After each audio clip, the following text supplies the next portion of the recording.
Hello, everyone. My name is Betssy Valencia, and I'm the Student Funding and Admissions Coordinator here at the School of Public Health.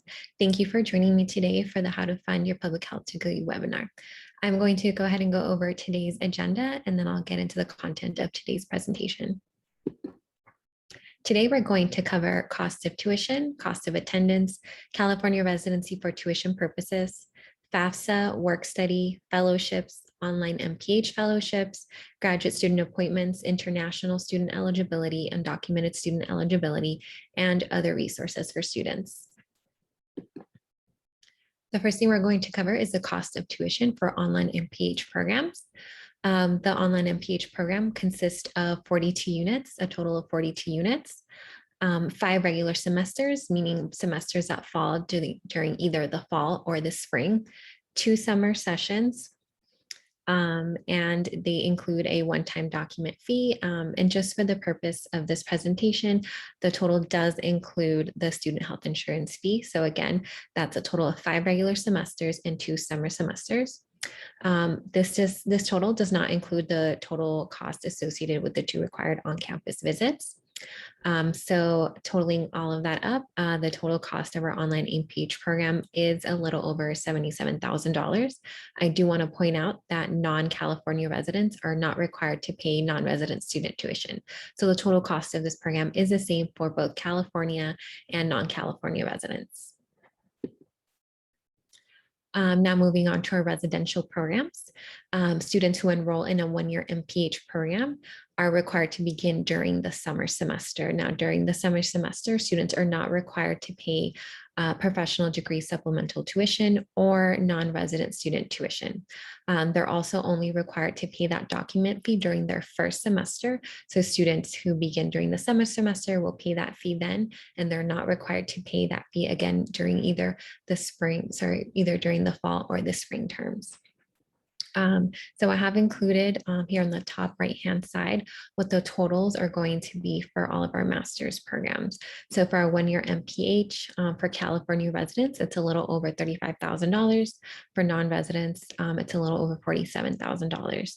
For our 2-year MPH programs, for California residents, it's a little over $60,000. For non-residents, that's going to be a little $85,000.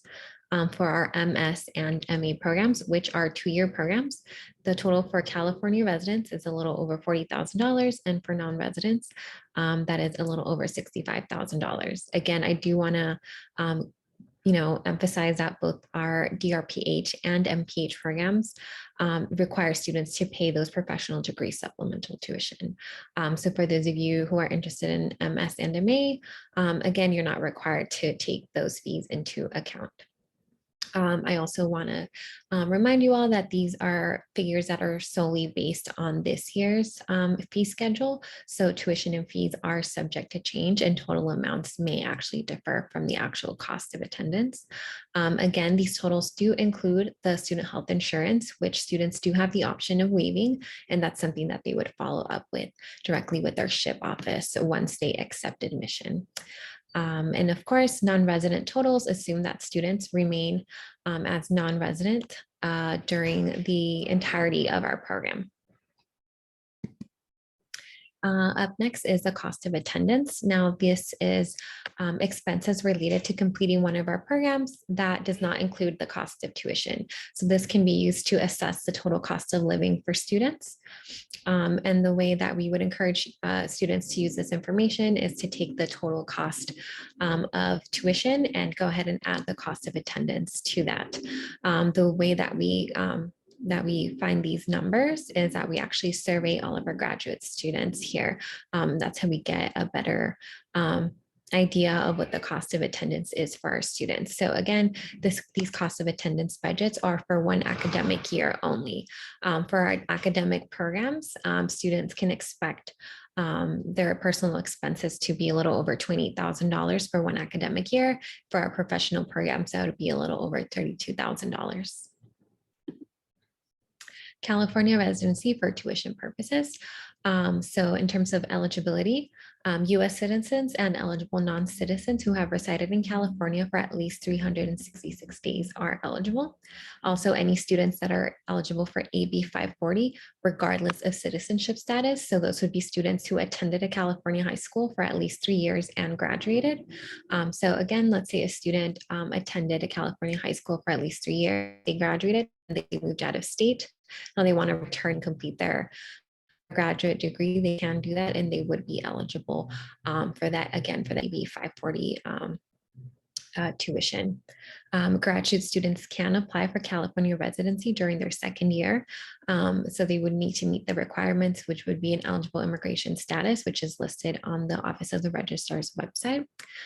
They have to be physically present in California for at least 366 days, and they have to intend to remain in California upon graduation. If you have any further questions about your eligibility, or if you think you might have an exemption, you can go ahead and contact the Office of the Registrar directly at ores@berkeley.edu. The next thing I'm going to cover today is work study. Students who are interested in work study must be FAFSA eligible. And the way that this works is that students can convert loan eligibility into earnable wages. Students have the opportunity to convert up to $10,000 per semester. Now, students are not required to earn up to $10,000 per semester, but again, that is what they're eligible to do. And the way that they do is they convert their loan eligibility into earnable wages, and then they work with the work study office to find a position on campus. These wages are not applied directly towards the cost of tuition. Again, they go directly to the student. So just an example of how this can work. Let's say student A is eligible for a $15,000 loan for the fall term. They choose to borrow $5,000 and convert another $5,000 into earnable wages through the work study program. Later in the semester, they choose to increase their work study eligibility by $1,000 and decide not to borrow the remaining $4,000. This is just to paint a picture for you all of how flexible your loan eligibility can be. So you can, again, use to borrow up to the $10,000 eligibility or borrow less. And again, you do have the option of adjusting your loan eligibility and your work study eligibility at any time throughout the academic year. In terms of fellowships, are considered, students are considered for fellowships through the admissions process. So there is no separate application required. We only ask that students complete the funding portion of their applications. Students must apply by the December 2nd deadline if they want to be considered for funding, and awards can range anywhere from $2,000 upwards of $40,000. In the past admissions cycle, about 15% of admitted applicants were offered funding. Any PhD applicants that are interested in funding, you would work directly with your faculty advisor, so they can go over what your eligibility would be for something like a multi-year fellowship. Our online MPH fellows. Again, it's the same process. You would go ahead and apply for fellowships directly through your application, your UC Berkeley graduate application. We do offer 3 fellowships for our online MPH program. The first is the UC Berkeley Global Public Health Fellows Program. The second is the Morris Global Public Health Fellowship. And those two typically award students about $40,000. And they also offer students travel stipends for our on-campus visits. And the last fellowship is the Dean's Health Equity and Leadership Award, which offers students the cost of 1 unit for the total of 7 semesters. So it does cover students for a total of 7 units. Another way in which students help offset the cost of tuition is graduate student appointments. So any graduate student appointment that is 25% or more does confer partial fee remission. Now, free remission covers the following. That's tuition, student services fee, health insurance fee, a Berkeley campus fee, and it does typically provide students with a monthly stipend. That's something that students would go ahead and discuss with their faculty member. It does not cover non-resident student tuition, and it does not cover professional degree supplemental tuition. And the only thing that 25% means is that students can expect to work anywhere between about 15 to 25 hours per week. Now, students are not required to clock in or out for these hours, but that's just like an estimated workload for students. Ultimately, the workload will range from one appointment to another, and it's always best to discuss this again with your faculty. Another thing I want to go ahead and now emphasize is that students can actually hold graduate student appointments in any department. So it doesn't have to be here at the School of Public Health. It can be in any other department. So let's say you have a background in chemistry or economics, you can hold an appointment in either one of those departments.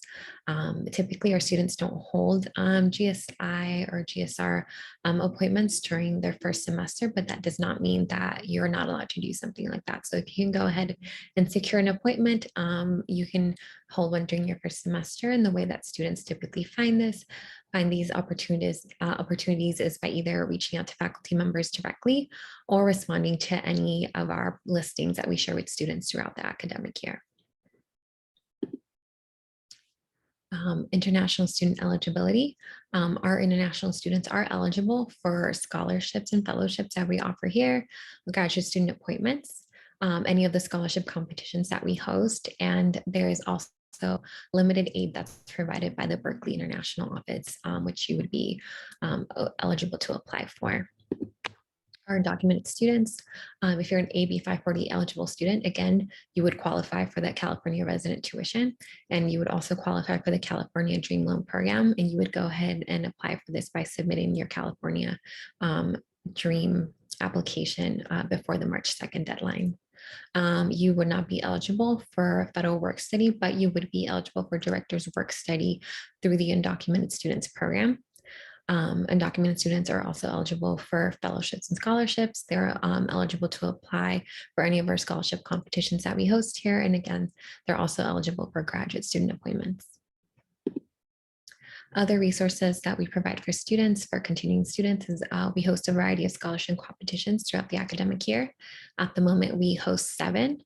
They're also eligible for things like conference travel grants, student technology equity program, which provides technology resources for our students. So that can vary anywhere from software to hardware.